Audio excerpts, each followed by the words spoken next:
Hello everyone, today we're going to be talking about equivalent fractions. And an equivalent fraction is just two fractions that equal the same amount. They represent the same value, but they are actually different fractions when you write them. We've done this before in class using a visual model, and I've got my example pulled up here. So we can see that we're comparing these two fractional pieces.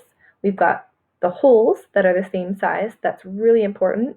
For all of our examples today, we are assuming that the starting point, so the whole thing, as we can see with these two, is the same size. This would not work if one of these was longer than the other, because then our comparisons wouldn't be equal.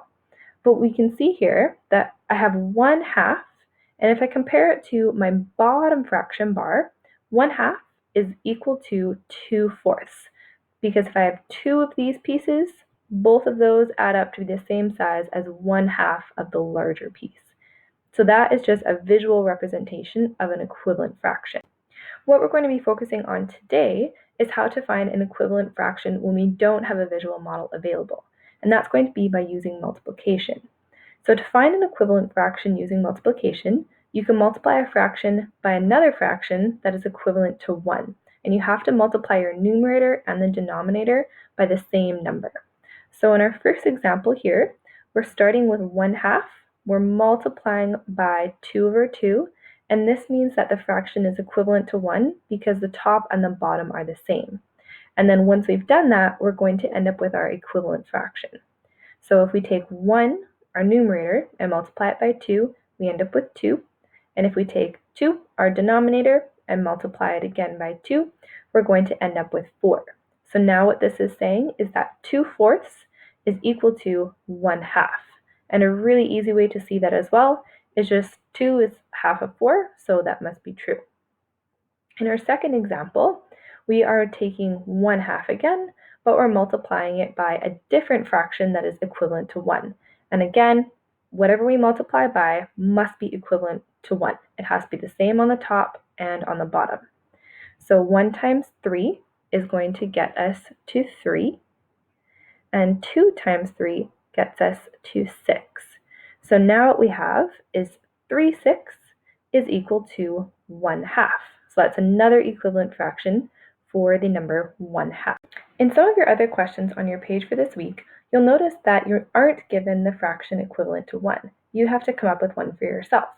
So in this example here, I have to decide what I want to multiply 1/4 by to get an equivalent fraction.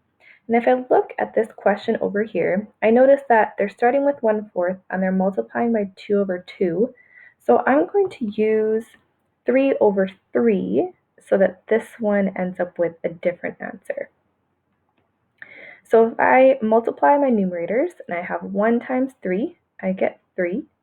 And then if I multiply the denominators, I get 4 times 3 is 12. And now what this is saying is that 3/12 is equal to 1/4. And if I wanted to check my work, I could think of it as pizza. So if I have one small pizza and I cut it into 4 slices and I eat one of those slices, that would be representing 1/4. If I have a second small pizza, the same size as the first, and I cut it into 12 slices, then eat 3 of those, that would be representing my 3/12.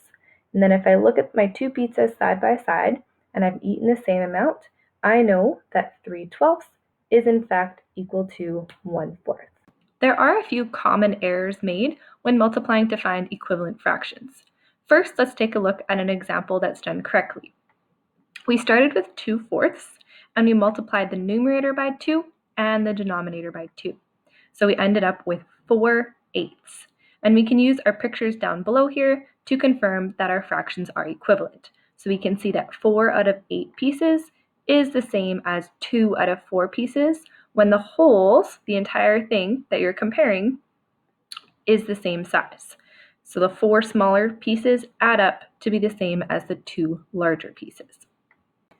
Now let's look at a question that's done incorrectly. So let's say we're starting with the fraction 2/4 and we're trying to find an equivalent fraction.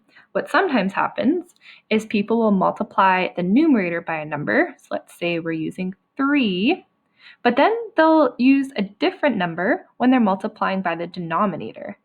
And when we do this, our fraction is not going to be equivalent because we haven't used the same number on the top and the bottom. We've used two different numbers. And we can check this by comparing what our answers would look like. So, excuse my bad circle there, but you get the idea. So if we're starting with 2/4, that is 2 out of 4 pieces shaded in. And then we're trying to compare it to a second circle here. So when I look at my denominator, that tells me that I'm supposed to have 8 pieces. So I'll cut it into 8 equal pieces. And my numerator tells me how many I have shaded in, or how many I'm counting.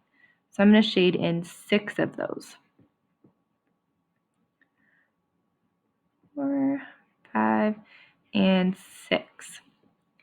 So what my equation is telling me is that 2/4 should be equivalent to 6/8. But when I look at the pictures, I can see that this amount and this amount are not equal.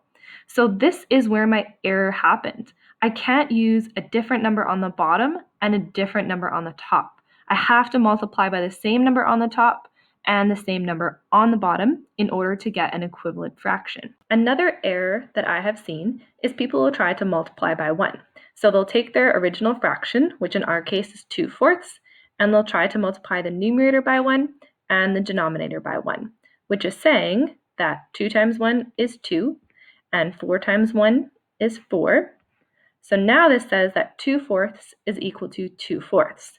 And we're not wrong, but these fractions aren't really equivalent. Because when we look at our pictures, I'll split this one into 4. And then if we look at the pieces that are shaded in, they're exactly the same. So they're not equivalent, they're just the exact same fraction.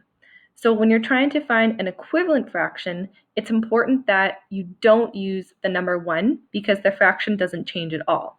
You want to use the same number on the top and the same number on the bottom, but you do not want to pick 1.